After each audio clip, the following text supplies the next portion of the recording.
আজকের ভিডিওতে আলোচনা করা হবে নবম শ্রেণীর ইংরেজি বইয়ের লেসন 8 হিজ ফার্স্ট ফ্লাইট। লেখকের নাম লিয়াম ও ফ্লেহার্টি। শুধুমাত্র ভিডিওটি না দেখে সাথে একটি বই রাখো এবং লাইন ধরে পুঙ্খানুপুঙ্খানুভাবে যখন বলা হবে তখন তোমরাও লাইনগুলি ভালো করে দেখবে। দেখো, প্রথমে the author and the text, অর্থাৎ অথারের সম্পর্কে এবং টেক্সটের সম্পর্কে বলা হয়েছে।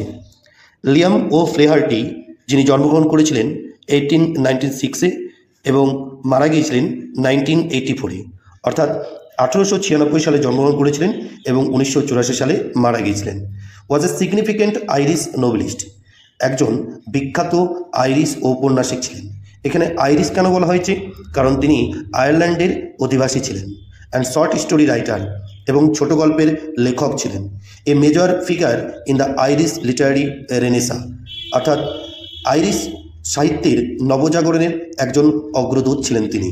হিজ মোস্ট ফেমাস বুকস, তার বিখ্যাত কয়েকটি বইগুলির মধ্যে উল্লেখযোগ্য হল the informer, return to the brute, house of gold, etcetera. His first flight, a short story which symbolises the nervousness on experience before doing something new. অর্থাৎ তার এই ফার্স্ট ফ্লাইট অর্থাৎ প্রথম উড়া, এই ছোট গল্পে বর্ণনা করা হয়েছে কেউ কোনো কাজে বা নতুন কাজ করতে গেলে তার যে অভিজ্ঞতা এবং তার যে নার্ভাসনেস, সেটাই এখানে বর্ণনা করা হয়েছে। Is regarded as one of his most famous work. এটা তার বিখ্যাত একটি কাজের মধ্যে পড়ছে। তার বলতে এখানে লিয়াম ও ফ্লেহার্টির কথা বলা হয়েছে। এবার আমরা টেক্সট সম্পর্কে পড়ব। The following text and a bridge version of this short story is about a young seagull and his experience of learning how to fly।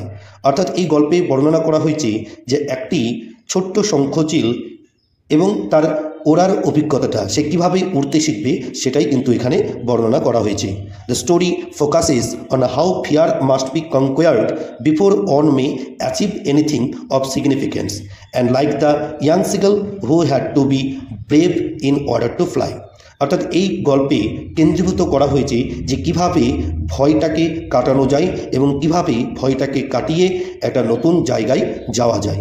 Like the young seagull, ঠিক যেমন ইয়াং সিগালের মতো। ঠিক আছে, এবার আমরা গল্পটা শুরু করব। The young seagull was alone on his লেজ, অর্থাৎ শঙ্খচিলটা, ছোট্ট শঙ্খচিলটা তার ওই চৌড়া পাথরের কিনারায় একা বসেছিল।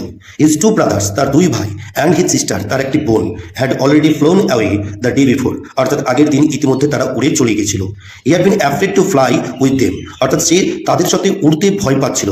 When he had run forward to the brink of the লেজ হি বিকেম অ্যাফ্রেড, অর্থাৎ যখন সে পাথরের এক প্রান্তে আসছিল তখনই সে ভয় পাচ্ছিল। The great expands of the sea stretch down beneath, অর্থাৎ সামনে একটা সমুদ্রের বড় বিস্তার ছিল নিচের দিকে। And it was Miles down, এবং এটা অনেকটা মাইল জুড়ে ছিল, সেই জন্য সে ওড়ার সাহস পাচ্ছিল না। He felt certain that his wings would never support him, অর্থাৎ সে বুঝতে পেরেছিল যে তার ডানাগুলো যে তাকে কখনো হয়তো সাপোর্ট করতো না। So he bent his head, সেই জন্য সে তার মাথা নত করলো। And ran away back to the little hole where he slept at night, অর্থাৎ যে সে আগের দিন অর্থাৎ গত রাত্রে যেখানে ঘুমিয়েছিল সেই গর্তে বা সেই বাসার দিকে সে চলে গেল। His father and mother had come around calling to him silly, অর্থাৎ তার বাবা এবং মা দুজনেই কিন্তু তার দিকে উচ্চ তীক্ষ্ণ সহকারে ডাকছিল। But for the life of him he could not move, কিন্তু প্রাণের তাগিদে বা জীবনের ভয়ে বা মৃত্যুর ভয়ে সে কি ওখান থেকে কিন্তু উঠতে পারছিল। দ্যাট ওয়াজ 24 আওয়ার্স এগো, অর্থাৎ ইতিমধ্যেই কিন্তু 24 ঘন্টা কেটে গিয়েছিল। Since then nobody had come near him, তখন থেকে তার কাছে কেউ এসেছিল না, অর্থাৎ সেই ছোট্ট শঙ্খচিলটার কাছে তার বাবা মা, তার ভাই বোন কেউ এসেছিল না। এদিকে 24 ঘন্টা কেটে গিয়েছিল। দ্য ডে বিফোর, আগের দিন, he had raised his parents flying about with his brothers and sister, অর্থাৎ আগের দিন কী হয়েছিল দেখো, হি হ্যাড রেস্ট বলেছিলাম, এটা ওয়াচড হবে। সে লক্ষ্য করেছিল তার বাবা মাকে তার ভাই এবং বোনেদের সাথে ঘুরতে বা উড়তে। They were teaching them the art of flight, অর্থাৎ তার বাবা মারা তার দুই ভাই এবং বোনকে কিভাবে উড়তে হয় সেটা শেখাচ্ছিল। And how to dive for fish, এবং মাছ কিভাবে ধরতে হয় সেটাই শেখাচ্ছিল। He had seen his older brother, এখানে ওল্ডার হবে না এল্ডার হবে, he had seen his elder brother catch his first herring, অর্থাৎ সেই তার বড় ভাইকে অর্থাৎ দাদাকে দেখেছিল তার প্রথম হেরিং ধরতে। হেরিং একটা সামুদ্রিক মাছ, এটা প্রথম ধরেছিল সেই ছোট্ট শঙ্খচিলটার এল্ডার ব্রাদার, বড় ভাই। ওয়াইল হিজ পেরেন্টস সার্কেলড অ্যারাউন্ড প্রাউডলি, যখন তার বাবা মারা তাকে ঘিরে খুব প্রশংসা করছিল। The sun was now ascending, অর্থাৎ সূর্য উঠেছে। দ্য স্কাই, অর্থাৎ সূর্য উঠেছে। প্লেজিং ওয়ার্মলি অন হিজ লেজ দ্যাট ফেসড দ্য সাউথ, অর্থাৎ একেবারে জ্বলন্তর মতো প্রচণ্ড তাপ পড়ছিল। হি ফেল্ট দ্য হিট, অর্থাৎ সে তাপটা অনুভব করছিল। Because he had not eaten since the previous nightfall, সেই কারণ সে আগের রাত্রি পর্যন্ত কোনো কিছু খেয়েছিল না।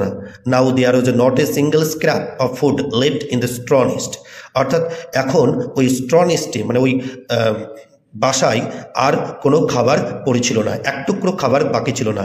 His little grey body trotted back and forth on the ledge, অর্থাৎ তার সেই ছোট্ট ধূসর শরীরটা বারবার এদিক ওদিক করছিল।